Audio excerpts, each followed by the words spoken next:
नमस्कार, सुजाता गांधी रेसिपीमध्ये आपलं स्वागत आहे। आज आपण बनवणार आहोत मैद्याचे लाडू। तर त्यासाठी काय काय साहित्य लागतं ते मी तुम्हाला दाखवते। इथे मी एक पातेलं मैदा घेतलेला आहे, अर्ध पातेलं पिठी साखर घेतलेली आहे, अर्ध पातेलं तूप घेतलेलं आहे, 1 चमचा विलायची पावडर घेतलेली आहे।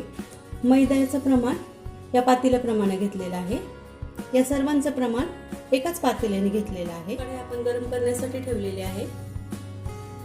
कढई आपली गरम झालेली आहे। गॅस मीडियम करायचा आहे। मीडियम ते बारीक गॅसवरती आपल्याला मैदा भाजून घ्यायचा आहे। आपण यामध्ये तूप घालून घेऊया।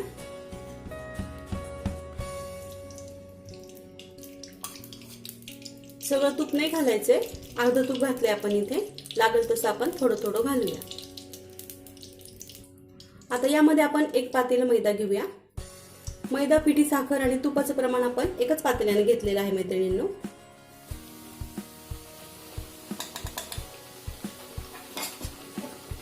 हलवून घ्यायचे।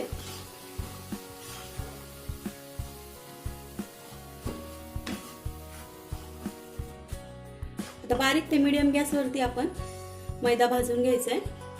मैदा भाजताना घाई नाही करायची, म्हणजे आपला मैदा छानपैकी भाजला जातो। लाडू बनवताना मैदा आणि पिठी साखर चाळून घ्यायची।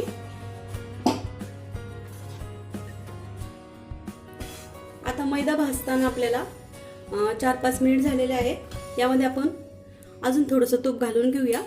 तुम्ही पाहू शकता पहिलं तूप सगळं मैद्याने शोषून घेतलेलं आहे। अजून थोडंसं तूप घालूया यामध्ये।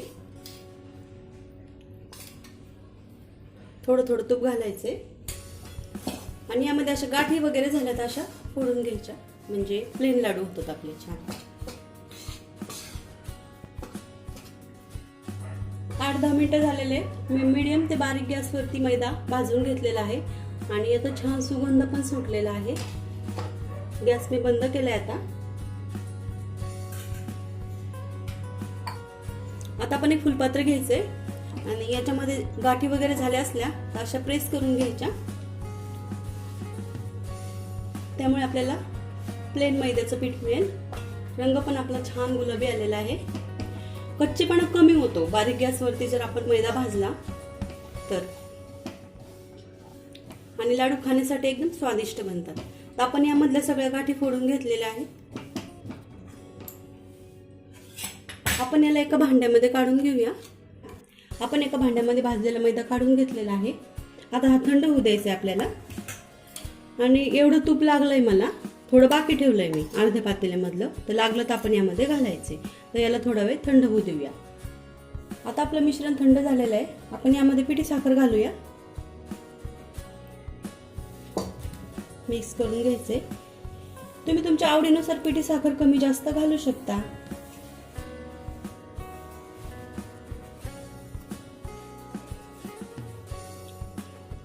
सगळी पिठी साखर घालून झालेली आहे। विलायची पावडर घालूया यामध्ये। मिक्स करून घ्यायचे चांगलं।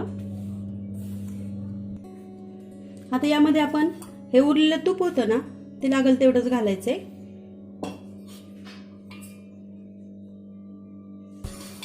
थोडंसं मैद्याचं मिश्रण कोरडं वाटलं तर त्यामध्ये आपण हे तूप घालून घ्यायचे।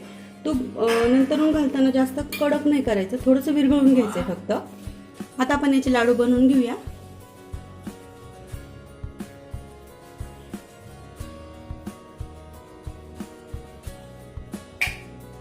असे छानपैकी बनवून घ्यायचे गोल गोल। हे आपला मस्त लाडू तयार झालेला आहे। आता आपण एका डिश मध्ये काढून घेऊया। अशा प्रकारे आपण सगळे लाडू बनवून घेऊया। त्याचे लाडू आपले तयार झालेले आहेत। एवढं तूप आपलं उरलेलं आहे। तुम्हाला जर माझी रेसिपी आवडली तर रेसिपीला लाईक करा, सबस्क्राईब करा, शेअर करा आणि बेल आयकॉनवरती क्लिक करा। पुन्हा भेटूया नवीन रेसिपीसह। थँक्यू।